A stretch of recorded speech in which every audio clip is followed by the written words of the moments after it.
Hello, I'm Philip Stoten for EMSNow. I'm here at Productronica 2011 and I'm joined by my colleague Kayser from Flextronics SBS. Michael, thanks for talking to me again.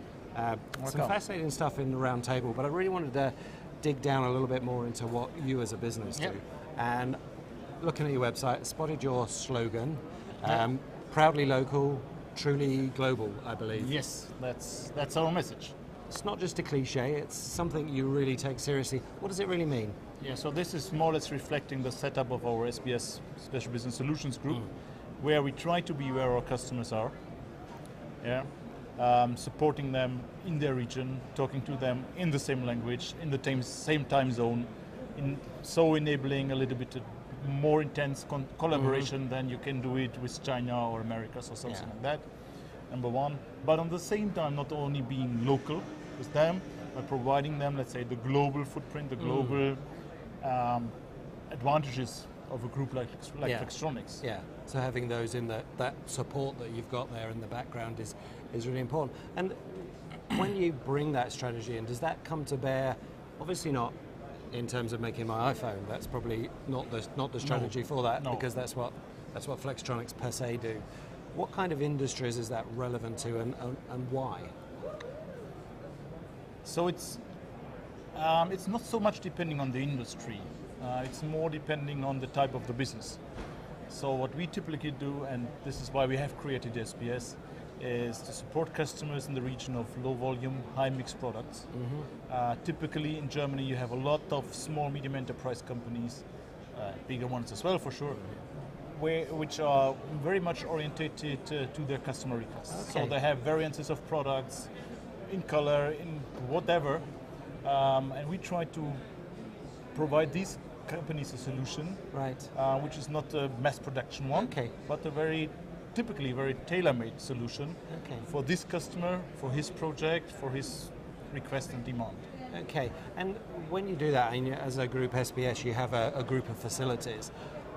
How do those facilities differ, if you like, and have you had to actually make some mindset changes within those facilities to service these kind of customers, these kinds of projects? So number one, all these facilities have something in common, and they are serving different market segments. So typically 3 to 4 market segments in terms of industrial, automotive, medical, infrastructure, whatever is available. And all these companies, especially in Western Europe, I think they're used from their history to this kind of more low volume, high mix business. So they are not dedicated mass production facilities at all, and they have never been. It's kind of where they came from, isn't it? More than the Asian ones. And in terms of the way that you behave with the customer, it must be a much more collaborative relationship. Do you have some customers that do no manufacturing at all themselves, and you're their complete solution? Yeah, we have customers, so-called fabless ones, right? Which are focusing more or less on design, on marketing of their products, on market research, and all these things, where we do all the production stuff, from prototyping or industrialization, so getting products out of the design, industrialize them for mass production, do the prototyping, do the mass production. Okay, so do the logistics. So if I come to you with my prototype of a hoverboard or whatever product I've got, you can actually take that prototype and basically make a product. Yeah, so that's our daily business. Yeah. And then when that goes up to, if that's massively successful and we're selling 1 million a week, then again you have the opportunity to move to. Yeah, so this is one of SBS functions, so to say. Besides providing a local solution, SBS is, so to say, the gateway to the Flextronics world. Right. So whenever demands are going up, or more products are required, and then for sure we have the possibility to transfer either the product or the complete product line or whatever is requested to a low-cost solution. Yeah. And specifically in Paderborn, the factory where you're operating, there's been quite a lot of success there with this kind of model, and it's really allowed you to optimize the way that factory runs.